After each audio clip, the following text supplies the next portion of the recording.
primer Superman de la televisión, el héroe de toda una generación, carismático, fuerte, confiable. George Reeves era el rostro de la esperanza para millones de niños. Pero el 16 de junio de 1959 fue hallado sin vida en su casa. La versión oficial fue suicidio, pero los indicios, las contradicciones y el silencio de Hollywood abrieron paso a una de las historias más inquietantes del mundo del espectáculo. Aunque la verdad sigue sin conocerse, la figura de George Reeves, el Superman de los años 50, permanece en la memoria colectiva. Hola, soy Raquel Fournier y estás en De Plástico No Somos. George fue mucho más que un disfraz de superhéroe. Fue un actor con sueños que se convirtió en leyenda, pero que también fue víctima de un sistema implacable y su fin llegó de forma misteriosa. Acompáñenme a develar su historia.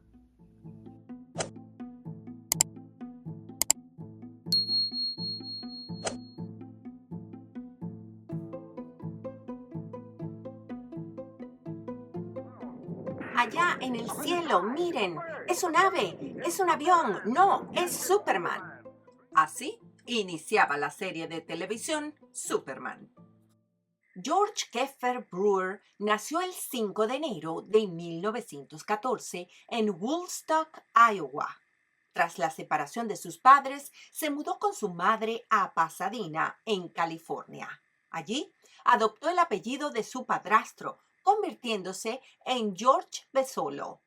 Desde joven mostró interés por el teatro y la música. George comenzó a actuar y cantar en Pasadena, California, durante la secundaria, practicando también boxeo amateur. Estudió en la Pasadena Junior College y luego en el Pasadena Playhouse, donde perfeccionó su técnica actoral. En Pasadena Playhouse, un cazatalentos de Warner Brothers lo descubrió. Su primer papel importante fue en el año 1939, interpretando a uno de los pretendientes de Scarlett O'Hara en la película Lo que el viento se llevó, y donde, por cierto, los créditos que le dieron al final de la misma fueron equivocados. Aunque su participación fue breve, aparecer en una de las películas más emblemáticas del cine le abrió las puertas de Hollywood. Mientras formaba parte del Pasadena Playhouse en 1940, conoce a su futura esposa, Eleonora Needles, una mujer de linaje notable, quien era tataranieta de John Robinson, el célebre magnate circense y fundador legendario del circo John Robinson, uno de los más importantes del siglo XIX. La boda se celebró el 22 de septiembre de ese año en la iglesia de Nuestro Salvador en San Gabriel, California. Fue una unión sin hijos y tras 9 años marcados por los altibajos de la vida artística y personal, el matrimonio terminó en divorcio en el año 1950. Tras Lo que el viento se llevó, George firmó contrato con Warner Brothers. Actuó en films como Torrid Zone con James Cagney y The Fighting 69th, ambas en 1940. Esta última también junto a Cagney y Pat O'Brien. Poco a poco se consolidaba como un actor secundario confiable. Aparecía en dramas, películas de guerra y del oeste. Pero en 1943, 17 meses después del ataque a Pearl Harbor en plena Segunda Guerra Mundial, George fue reclutado, siendo asignado a las Fuerzas Aéreas del Ejército de los Estados Unidos. Allí no solo sirvió a su país, también aportó su talento escénico. Participó en la producción de Broadway de la USAAF titulada Winged Victory, una obra patriótica que buscaba elevar la moral tanto en casa como en el frente. La exitosa temporada en Broadway fue seguida por una gira nacional y posteriormente por una versión cinematográfica. Más tarde, George fue transferido a la primera unidad cinematográfica de la Fuerza Aérea, donde participó en la realización de films de entretenimiento militar, combinando su vocación actoral con el deber patriótico. Después de la guerra, en 1945, regresa a Hollywood, pero las oportunidades habían cambiado. Ya no tenía contrato con ningún estudio y tuvo que aceptar papeles menores en películas de bajo presupuesto llamadas de tipo B, ya que la industria del cine comenzaba a cambiar. Muchos estudios reducían sus cronogramas de producción y varias unidades fueron cerradas por completo. George Reeves logró aparecer en un par de thrillers en exteriores junto al actor Ralph Byrd, pero los papeles eran escasos y los pagos cada vez más bajos. El tiempo entre un trabajo y otro se alargaba y con él también crecía la incertidumbre sobre su futuro en Hollywood. En el año 1949, después de separarse de su esposa, se muda a Nueva York. Actuó en Jungle Jim como antagonista de Johnny Weissmuller en 1948, Samson y Dalila en 1949 y Rancho Notorious en 1952 junto a Marlene Dietrich. Pero los papeles protagónicos seguían esquivos. Durante los primeros años de la década de 1950, George Reeves se mantuvo activo en los medios emergentes. Actuó en programas antológicos de televisión en vivo, un formato exigente y efímero, además de realizar también colaboraciones en radio, el medio dominante de la época. En 1951 participa en Rancho Notorious, como ya mencionamos, un western dirigido por el célebre cineasta Fritz Lang, consolidando así su presencia en el cine de autor. 2 años después, en 1953, George tuvo un pequeño papel como el sargento Mylon Stark en la aclamada De aquí a la eternidad, una producción que arrasó los premios de la Academia, ganando el Oscar a Mejor Película, lo que convirtió a George Reeves en parte de una distinción poco común: haber aparecido en 2 films galardonados con el máximo reconocimiento de Hollywood. Primero, en 1939 con Lo que el viento se llevó y en 1953 con De aquí a la eternidad.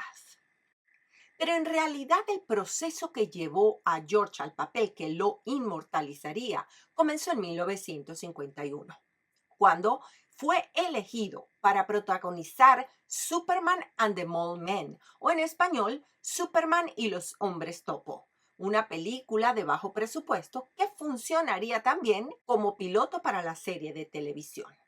Poco después, se inicia la producción oficial de los episodios de la primera temporada, filmados en 13 semanas en el verano de 1951. La serie se emitió el año siguiente. Y aunque en principio consideraba que pocos verían su trabajo en la televisión, George quedó maravillado al convertirse en una celebridad nacional cuando en 1952 la cadena ABC, que por cierto estaba atravesando una crisis, adquirió el programa para su emisión nacional, lo que le dio mayor visibilidad. Y así se estrenó Las aventuras de Superman, y George Reeves se convirtió en el primer hombre de acero en la pantalla chica. La serie fue un éxito instantáneo. Durante 6 temporadas y 104 episodios, George se convirtió en un ídolo nacional. Era querido por niños y adultos. Visitaba hospitales, asistía a eventos benéficos vestido de Superman, evitaba fumar donde los niños pudieran verlo, hasta que finalmente dejó el cigarrillo. Mantuvo su vida privada en secreto, incluyendo una relación romántica con Toni Mannix, esposa del gerente general de la Metro-Goldwyn-Mayer, Eddie Mannix. Pero el éxito tenía un lado oscuro. Cuando la serie se emitió a nivel nacional en Estados Unidos, la imagen de George se encontró tan asociada con su personaje de Superman y con Clark Kent que le resultó difícil conseguir otros papeles. George sentía que la capa de Superman se había vuelto una prisión. Los miembros del elenco tenían contratos restrictivos que les impedían aceptar otros trabajos que pudieran interferir con la serie. Así que después de 2 temporadas, George optó por no continuar con la serie y dejó el proyecto, ya que se sentía desilusionado por el salario que recibía, la falta de profundidad de su personaje y el hecho de que su vínculo con Superman había dañado su reputación como actor serio. Con más de 40 años de edad, además, empezaba a sentirse incómodo desempeñando un rol que exigía tanto físicamente. Hollywood lo había encasillado oficialmente. Nadie lo contactaba para otros papeles. Era Superman y nada más. Intentó dirigir, producir e incluso financiar nuevos proyectos, pero solo encontró puertas cerradas. Pero antes de continuar, no puedo dejar de recordarte que la mejor manera de apoyarnos es que le des un like a este video y te suscribas al canal haciendo clic en los botones que se encuentran bajo tu pantalla, para que así YouTube pueda recomendarlo a más personas. Hazlo ahora mismo. Recuerda que es completamente gratis. Y si quieres brindarnos un café, haz clic en el botón en forma de corazón que dice Thanks. Gracias en inglés. Detrás de las cámaras, George mantuvo una relación amorosa con Toni Mannix, esposa de Eddie Mannix, un poderoso ejecutivo de la MGM que era llamado Fixer y que se encargaba de mantener la imagen de los actores de la compañía ocultando sus escándalos. Supuestamente, el mismo Eddie aprobó la relación de George y su esposa, ya que por entonces él mismo estaba teniendo un affair con otra mujer. Toni, por su parte, le ofrecía a George estabilidad y apoyo económico. La relación, aunque conocida en los círculos de Hollywood, era tolerada debido a la influencia de su esposo. Pero me parece importante mencionar que, y aquí abro un paréntesis, Toni no fue la única esposa de Eddie. Él previamente estuvo casado con Bernice Fitzmaurice en 1916. Y aunque tuvo numerosas relaciones extramatrimoniales, supuestamente no se divorciaron por ser católicos. Pero algo sucedió en 1937 y Bernice le pidió el divorcio, diciendo que abusaba de ella físicamente y mencionando sus affairs.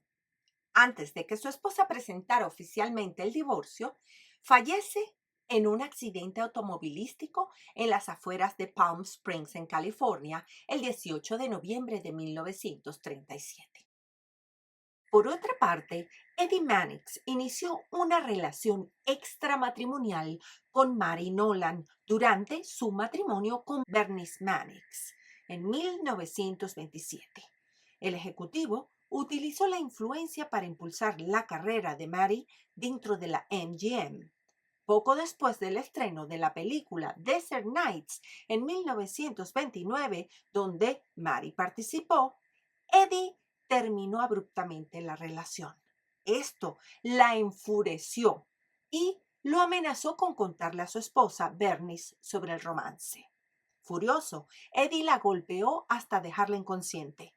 Mary estuvo hospitalizada durante 6 meses y requirió 15 cirugías para reparar el daño abdominal causado por esta agresión.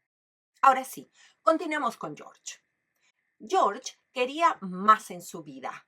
En 1958 termina la relación con Toni y se compromete con Leonor Lemmon. Leonor era explosiva, impredecible y su relación con George era turbulenta. Discusiones, celos, fiestas y rumores de violencia verbal. A mediados de 1959, George enfrenta una tormenta personal, problemas financieros, 0 ofertas de trabajo, relación sentimental inestable y una lucha interna con su legado. La madrugada del 16 de junio de 1959, en su casa en Benedict Canyon, George Reeves estaba con Leonor y algunos amigos. Hubo copas, risas y también tensión. Entre la 1:30 y 2 de la mañana, George subió a su dormitorio. Minutos después, se escucha un disparo. Fue hallado muerto con un disparo en la cabeza. La policía dictaminó suicidio, pero hubo demasiadas inconsistencias y contradicciones en los testimonios. No se encontraron huellas en el arma, no había restos de pólvora en las manos de George. Hubo más de un disparo. No había señales de entrada forzada. Los testigos cambiaron sus declaraciones y la escena del crimen fue alterada antes de que llegara la policía. Estas son las teorías sobre su fallecimiento. La primera, suicidio. George estaba deprimido, sin trabajo, sin futuro y sumido en una relación conflictiva. La segunda, homicidio accidental. Leonor Lemon disparó sin querer durante una pelea. La teoría número 3 habla de un asesinato por venganza. Eddie Maddox, humillado por la relación con su esposa, mandó eliminarlo. Se decía que Mannix tenía vínculos con la mafia. Y la teoría número 4, encubrimiento. Quizás fue Tony Mannix, su ex amante y esposa de Tony Mannix. Las pruebas fueron manipuladas, la investigación cerrada a toda prisa. La muerte de George se declaró oficialmente un suicidio, basándose en las declaraciones de algunos testigos, la evidencia física en el lugar de los hechos y el informe de la autopsia. Fue entonces una ejecución disfrazada de suicidio.